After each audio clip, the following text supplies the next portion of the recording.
Lecture du livre Les paraboles de Jésus d'Ellen White. Chapitre 29. À la rencontre de l'époux. Le Christ est assis avec ses disciples sur le mont des Oliviers. Le soleil a disparu à l'horizon par-delà les collines, et le ciel a pris ses teintes du soir. On aperçoit très distinctement une maison brillamment illuminée, comme pour quelque festivité. De toutes les fenêtres jaillissent des flots de lumière. La foule, groupée aux alentours, indique qu'un cortège nuptial va bientôt apparaître. Dans plusieurs contrées de l'Orient, les cérémonies de mariage se célèbrent le soir. L'époux va à la rencontre de l'épouse pour la conduire chez lui, et c'est à la lueur des flambeaux que la procession se dirige de la demeure de la jeune femme vers celle du mari, où un banquet a été préparé en l'honneur des invités. Dans la scène que contemple Jésus, des personnes rassemblées attendent l'arrivée du cortège avec l'intention de s'y joindre. Tout près de la maison de la fiancée se tiennent 10 jeunes filles en robe blanche. Chacune est munie d'une lampe allumée et d'un petit vase à huile. Elles attendent avec impatience l'arrivée de l'époux. Mais celui-ci tarde à venir. Après quelques heures, elles se lassent et s'endorment. À minuit, le cri se fait entendre « Voici l'époux, allez à sa rencontre !» Réveillées en sursaut, les jeunes filles se lèvent précipitamment et voient le cortège nuptial s'approcher, illuminé par des torches et égayé par les accents de la musique. Puis elles discernent les voix de l'épouse et de l'époux. Les 10 vierges prennent leurs lampes, les mouchent et se hâtent de rejoindre le cortège. Mais 5 d'entre elles ont oublié de remplir leur petit vase à huile. N'ayant pas prévu un si long retard, elles n'ont rien fait pour parer au désagrément d'une pareille éventualité. Dans leur détresse, elles font appel à leurs compagnes plus avisées. « Donnez-nous de votre huile, car nos lampes s'éteignent. » Mais celles-ci ont déjà vidé dans les leurs toutes leurs réserves d'huile. « Non, répondent-elles, il n'y en aurait pas assez pour nous et pour vous. Allez plutôt chez ceux qui en vendent et achetez-en pour vous. » Pendant qu'elles vont en acheter, le cortège passe. Les 5 jeunes filles, aux lampes allumées, se joignent à la foule et entrent dans la maison avec la suite nuptiale, puis la porte est fermée. Quand les vierges imprévoyantes arrivent à la salle du festin, elles reçoivent un accueil inattendu. L'ordonnateur de la fête leur répond « Je ne vous connais pas ». Elles sont contraintes de rester dehors, dans la rue déserte et sombre. Tandis qu'il observait les gens qui attendaient l'époux, Jésus raconta à ses disciples l'histoire des 10 vierges, illustrant l'expérience de l'Église au temps de sa seconde venue. Les 2 catégories de jeunes filles correspondent à 2 classes de personnes qui disent croire au retour du Seigneur. Toutes sont appelées des vierges à cause de la pureté de leur profession de foi. Leur lampe représente la parole de Dieu. Ta parole est une lampe à mes pieds et une lumière sur mon sentier, déclare le psalmiste. L'huile est un symbole du Saint-Esprit, figuré ainsi dans la prophétie de Zacharie. Puis l'ange qui conversait avec moi revint, il me réveilla comme un homme qu'on réveillerait de son sommeil, et il me dit « Que vois-tu » Je répondis « Je vois un chandelier tout en or, surmonté d'un réservoir, et portant 7 lampes, avec 7 conduits pour les 7 lampes qui sont au sommet du chandelier. Il y a près de lui 2 oliviers, l'un à droite du réservoir, l'autre à gauche. » Je repris la parole, et je dis à l'ange qui conversait avec moi, « Que signifie tout cela, mon Seigneur ?» Alors il reprit, « Voici la parole que l'Éternel adresse à Zorobabel. Ce n'est point par la puissance ou la force, mais c'est par mon esprit que s'accomplira cette œuvre, a dit l'Éternel des armées. » Je repris encore la parole et je dis, « Que signifient ces 2 oliviers à droite et à gauche du chandelier ?» Je répétai une seconde fois, « Que signifient ces 2 branches d'olivier qui sont à côté des 2 conduits en or, d'où découle le liquide doré ?» L'ange me répondit, « Ne sais-tu pas ce qu'ils signifient ?» Je répliquai, « Non, mon Seigneur. » Alors il dit, « Ce sont les 2 hommes qui ont reçu l'onction de l'Éternel et qui se tiennent près du Seigneur de toute la terre. » Des 2 oliviers, l'huile était déversée dans les conduits en or jusqu'au chandelier lui-même, et de là dans les lampes qui éclairaient le sanctuaire. C'est ainsi que par le canal des êtres saints qui se tiennent autour du trône de Dieu, l'Esprit est communiqué à tous ceux qui se consacrent à son service. La mission des deux oints est de transmettre au peuple de Dieu la grâce qui, seule, peut faire de sa parole une lampe à nos pieds et une lumière sur notre sentier. Ce n'est point par la puissance ou par la force, mais c'est par mon esprit que s'accomplira cette œuvre, a dit l'Éternel des armées. Dans la parabole, les 10 jeunes filles allèrent à la rencontre de l'époux. Elles avaient toutes des lampes et des vases à huile. Pendant un certain temps, on ne faisait aucune différence entre elles. Ainsi en est-il de l'Église à la veille de la seconde venue du Christ. Tous les chrétiens ont la connaissance des Saintes Écritures, tous ont entendu parler de la proximité de la venue du Seigneur et attendent avec confiance son apparition. Mais ce qui s'est produit dans la parabole arrive aussi maintenant. Un délai survient et met à l'épreuve la foi de chacun. Quand retentit le cri « Voici l'époux, allez à sa rencontre », beaucoup ne sont pas prêts. Ils n'ont plus d'huile dans leur vase pour alimenter leurs lampes, ils sont dépourvus du Saint-Esprit. Sans l'Esprit de Dieu, toute connaissance de sa parole est vaine.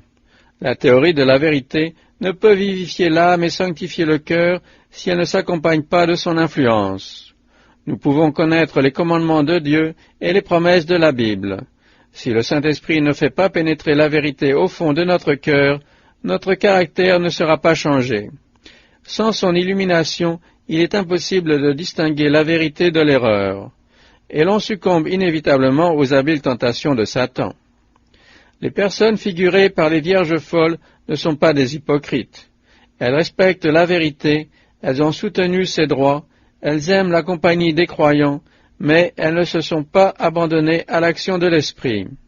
Elles n'ont pas brisé leur nature sur le rocher, c'est-à-dire Jésus-Christ. Elles sont également représentées par le terrain pierreux.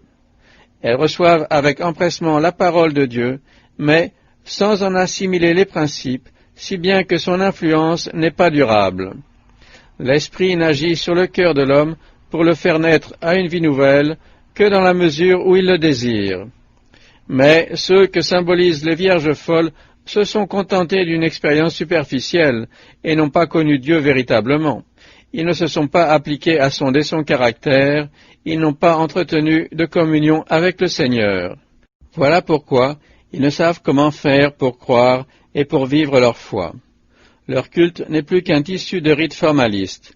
Ils se rendent en foule auprès de toi, et mon peuple s'assied devant toi.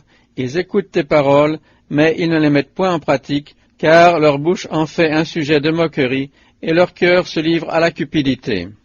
L'apôtre Paul précise quels seront les traits dominants de ceux qui vivront immédiatement avant la seconde venue de Jésus-Christ. Dans les derniers jours, dit-il, il y aura des temps difficiles, car les hommes seront égoïstes, aimant le plaisir plus que Dieu, ayant l'apparence de la piété, mais reniant ce qui en fait la force. Ce sont ceux qui, en ce temps de crise, diront paix et sûreté, se laissant bercer par une fausse sécurité, oublieux du danger qui les guette. Réveillés de leur léthargie spirituelle, ils verront l'étendue de leur misère et demanderont aide à leurs frères. Mais dans le domaine de la foi, nul ne peut combler les déficiences des autres. La grâce de Dieu a été librement offerte à chaque homme. Le message évangélique a été proclamé, que celui qui a soif vienne, que celui qui veut prenne de l'eau de la vie gratuitement. Le caractère ne se transmet pas. Personne ne peut avoir la foi pour un autre, ni recevoir l'esprit pour un autre. Comme le caractère est le résultat de l'action de l'esprit, il est incommunicable. S'il y avait dans le pays Noé, Daniel et Job, je suis vivant, dit le Seigneur l'Éternel. Ils ne sauveraient ni fils ni fille, mais ils sauveraient leur âme par leur justice. Le caractère se révèle dans les heures cruciales. Quand à minuit le cri se fit entendre, « Voici l'époux, allez à sa rencontre », et que les vierges furent tirées de leur sommeil, on vit alors lesquelles s'étaient préparées. Toutes furent prises à l'improviste, mais les unes étaient en mesure de faire face à toute éventualité, tandis que les autres n'avaient rien prévu. Aujourd'hui également, une catastrophe soudaine et inattendue, mettant l'âme face à face avec la mort, montrera si notre foi dans les promesses divines est réelle ou non. Si notre âme est soutenue ou non par l'Esprit de Dieu, Le grand test aura lieu à la fin du temps de grâce, au moment où il sera trop tard pour se préparer et subvenir à ses besoins spirituels. Les 10 vierges veillent au crépuscule de l'histoire de ce monde. Toutes se disent chrétiennes, toutes ont reçu un appel, un nom, une lampe, et toutes prétendent être au service du Seigneur. Chacune semble attendre l'apparition du Christ, mais 5 ne sont pas prêtes, 5 seront surprises et désolées quand elles se trouveront exclues de la salle de noces. Au dernier jour, beaucoup revendiqueront leur admission dans le royaume de Jésus-Christ. Nous avons mangé et bu devant toi, et tu nous as enseigné dans nos rues. Seigneur, Seigneur, n'avons-nous pas prophétisé par ton nom? N'avons-nous pas chassé des démons par ton nom? Et n'avons-nous pas fait beaucoup de miracles par ton nom? Mais voici la réponse qu'ils entendront. Je vous le dis, je ne sais d'où vous êtes, retirez-vous de moi. Ici-bas, ils n'ont pas goûté la communion avec le Christ, c'est pourquoi ils ne connaissent pas le langage du ciel et sont privés de ses joies. Lequel des hommes, en effet, connaît les choses de l'homme, si ce n'est l'esprit de l'homme qui est en lui? De même, personne ne connaît les choses de Dieu, si ce n'est l'esprit de Dieu. Les paroles les plus terribles que des oreilles humaines puissent entendre se trouvent contenues dans cette sentence « Je ne vous connais pas ». La communion de l'esprit, dont vous avez fait peu de cas, aurait été la seule préparation possible en vue de la compagnie des heureux convives qui assistent au banquet des noces. Vous ne pouvez participer à cette scène. Sa lumière frapperait des yeux aveugles et sa musique des oreilles fermées. L'amour et le bonheur qui s'y expriment n'éveilleraient aucun accord joyeux dans un cœur engourdi par le monde. Vous vous êtes ainsi exclus du ciel par votre inaptitude à jouir de la compagnie des êtres saints. Le réveil occasionné par le cri « Voici l'époux » ne suffira pas pour nous préparer à rencontrer le Seigneur. Il sera trop tard à ce moment-là pour aller remplir nos lampes vides. Il est impossible d'éloigner le Christ de sa vie présente et d'être prêt à jouir de sa compagnie dans le ciel. Notons que, dans la parabole, les vierges sages avaient de l'huile dans leur vase, outre celle qui se trouvait dans leurs lampes. Ces lampes purent brûler sans que la flamme baisse pendant toute cette nuit de veille. Elles contribuèrent à augmenter l'éclat de l'illumination en l'honneur de l'époux et éclairèrent la route qui conduisait à sa maison. C'est ainsi que les disciples de Jésus-Christ doivent briller dans les ténèbres du monde.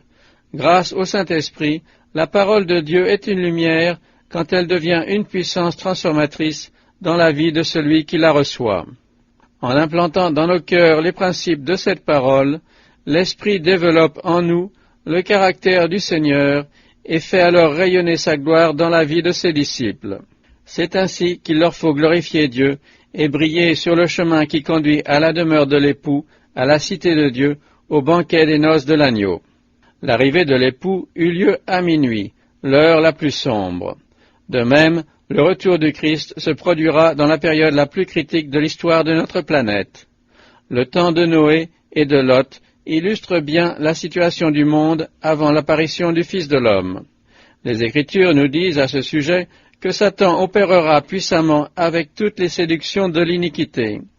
Son action se manifeste par les ténèbres de plus en plus épaisses, par les erreurs, les hérésies et les tromperies sans nombre en ces derniers jours. Non seulement le diable entraîne le monde dans ses pièges, mais ces séductions corrompent même les églises qui se déclarent chrétiennes. La grande apostasie engendrera des ténèbres aussi épaisses que celles de minuit, aussi impénétrables qu'un sac de crin. Ce sera une nuit d'épreuve pour le peuple de Dieu, une nuit de larmes et de persécutions pour ceux qui s'attachent à la vérité. Néanmoins, la lumière divine aura raison de ces ténèbres. Le Seigneur a dit, « La lumière brillera au sein des ténèbres. » Quand la terre était informe et vide, quand il y avait des ténèbres à la surface de l'abîme, l'Esprit de Dieu se mouvait au-dessus des eaux.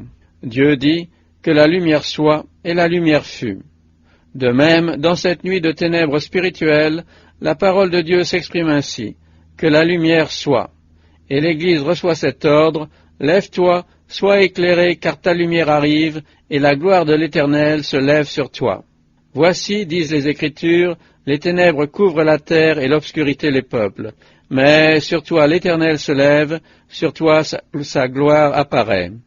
Les ténèbres de la méconnaissance de Dieu enveloppent la terre, Les hommes ont oublié son caractère, on l'a mal compris et faussement interprété. Il faut qu'un message venant du Seigneur soit proclamé à notre époque, message lumineux par son influence et salutaire par sa puissance. Nous avons à révéler au monde le caractère de Dieu, l'éclat de sa gloire, de sa bonté, de sa miséricorde et de sa vérité doit se répandre au milieu des ténèbres. Telle est l'œuvre annoncée par le prophète Ésaïe en ces termes. Monte sur une haute montagne, Sion, pour publier la bonne nouvelle.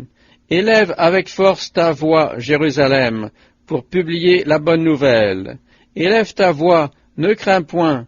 Dis aux villes de Juda, voici votre Dieu, voici le Seigneur, l'Éternel, vient avec puissance, et de son bras il commande, voici le salaire est avec lui, et les rétributions le précèdent.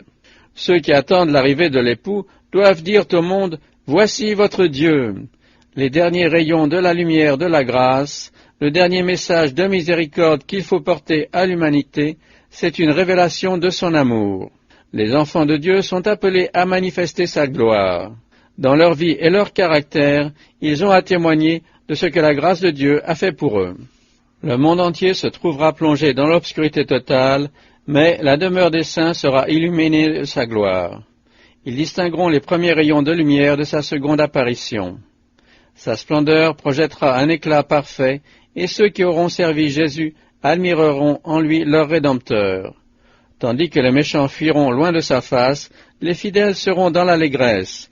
Le patriarche Job, contemplant en vision le temps du second avènement du Christ, déclarait « Je le verrai et il me sera favorable, mes yeux le verront et non ceux d'un autre. » Le Sauveur a été pour ses disciples un compagnon de chaque jour et un ami intime, parce qu'ils ont vécu en étroite communion avec le Père. Sur eux s'est levée la gloire de l'Éternel. Ils ont reflété la lumière de la connaissance de Dieu que le Christ leur a donnée. Maintenant, ils se réjouissent dans la splendeur éblouissante de la majesté du ciel.